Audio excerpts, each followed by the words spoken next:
Modern science operates on the Copernican principle, the baseline that Earth is not a privileged or special location in the cosmos. We orbit a typical star in a typical corner of a typical galaxy. Carl Sagan noted that if life evolved here through standard chemical processes, the same conditions across the billions of stars in the Milky Way should make life a universal norm.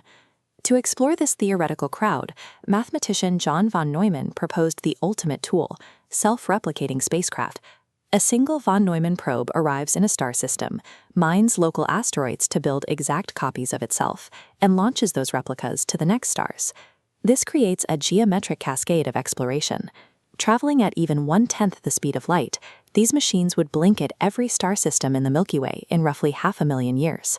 The Milky Way is billions of years old. Based on the logic of exponential growth, robotic fleets should have arrived in our solar system long before humans even evolved.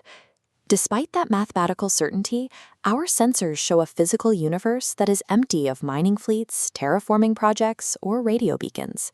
This tension between the high probability of life and the total lack of evidence is the Fermi Paradox. This formula is the Drake equation, which astronomers use to estimate the number of active communicative civilizations in our galaxy. The variables multiply down to a final letter, L.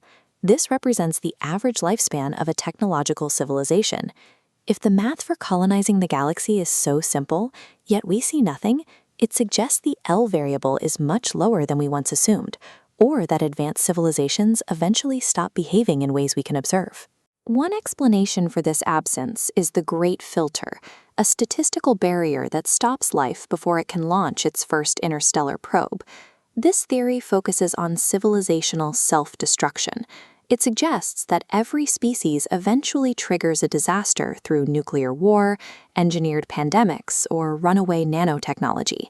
If the filter is real, it means the natural end state of technology is the extinction of the species that created it. While this explains the silence, it relies on the idea that every single civilization fails. It leaves no room for a species that successfully manages its own growth. What happens to the civilizations that actually survive their technological adolescence? Max Tegmark describes this next stage as Life 3.0. It is a phase where a species gains the ability to redesign its own hardware and software, moving past its biological DNA. This transition leads to the singularity, the point where an intelligent species merges with its technology and transcends organic limits. A synthetic intelligence has no biological need to eat, breathe, or settle on a planet's surface. Its priorities shift away from the requirements of flesh and blood. Scanning the sky for biological aliens in metal ships is a bias based on our own current limitations.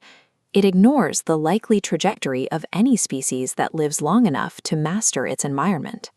The Kardashev scale measures progress by outward expansion, assuming advanced life must consume more and more galactic energy to survive. This model predicts that aliens would build Dyson spheres, gigantic physical structures that capture the entire energy output of a star. The Barrow scale offers an alternative. It measures progress not by outward physical growth, but by inward miniaturization. This is STEM compression. It is the drive to make computing smaller, denser, and more efficient, eventually reaching the quantum scale. Moving physical matter across light years is energy-intensive and slow. By contrast, processing information at the subatomic level allows for near-infinite speed and complexity. A supreme intelligence would logically prioritize inner computation over the conquest of physical star systems. John Smart's transcension hypothesis suggests a different trajectory, virtual escapism, also known as the digital diaspora.